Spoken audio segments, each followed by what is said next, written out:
Good day everyone! O eto, dahil day off ni Uncle Sam, alam na bis, buting-ting time!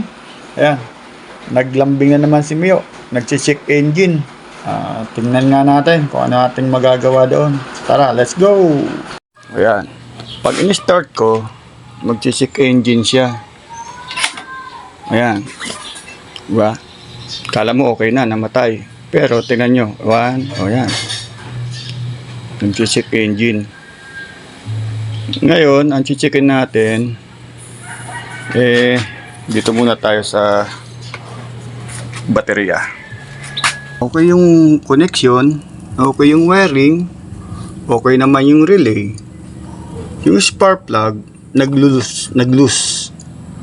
Pero pinutulan ko yung kable, hindi ko na napakita kanina. Ngayon okay na. Napa-start ko sa kick. Kasi kanina hindi rin nag-kick walang kuryente, yung pala dito. Ngayon, nung in-start ko, ganito pa rin. Ayan.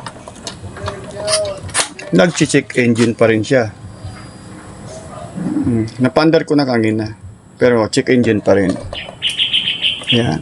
Dapat wala yan Ngayon, ang punterya, pupunta na tayo rito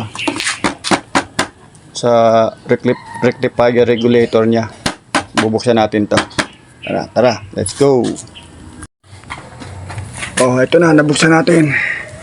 Ito yung rectifier regulator. Ito yung nagcha-charge habang tumatakbo. Nagcha-charge yung baterya. Parang di na yata kumukontak. Tingnan natin kung ano order na lang tayo o bibili dun sa labas. Okay, tanggalin muna natin.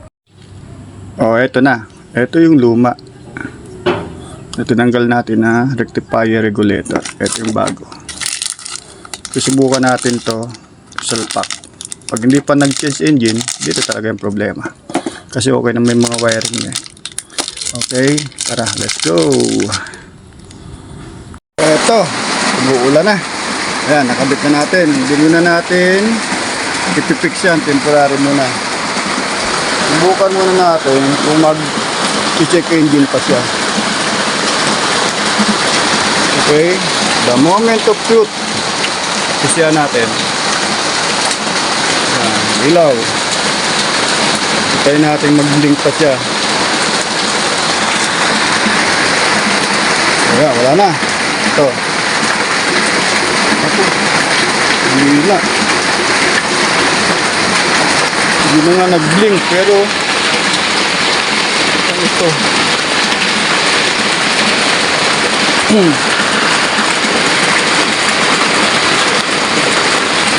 Lobat.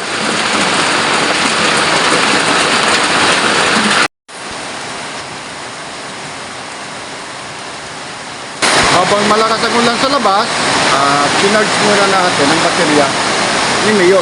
Ayan. Charge muna natin. Nalobat Ito, na-charge na natin. Tingnan natin kung anong voltage. 13.3. Ayan charge na. Kabitan natin.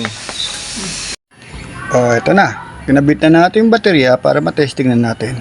Subukan natin. Start. Kung magbiblink pa siya.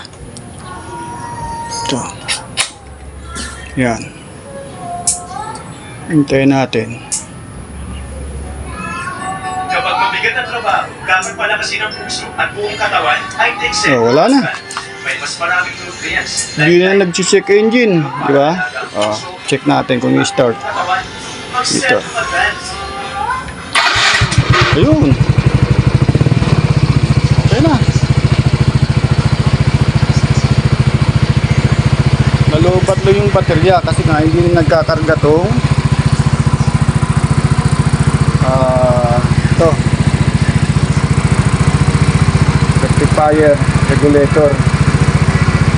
Kaya nalobat na yung baterya. Yung charge natin, ayan. Hindi na siya nagbiblink.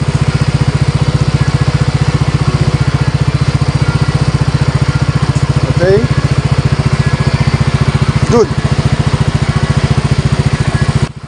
Thanks for watching. Bye-bye.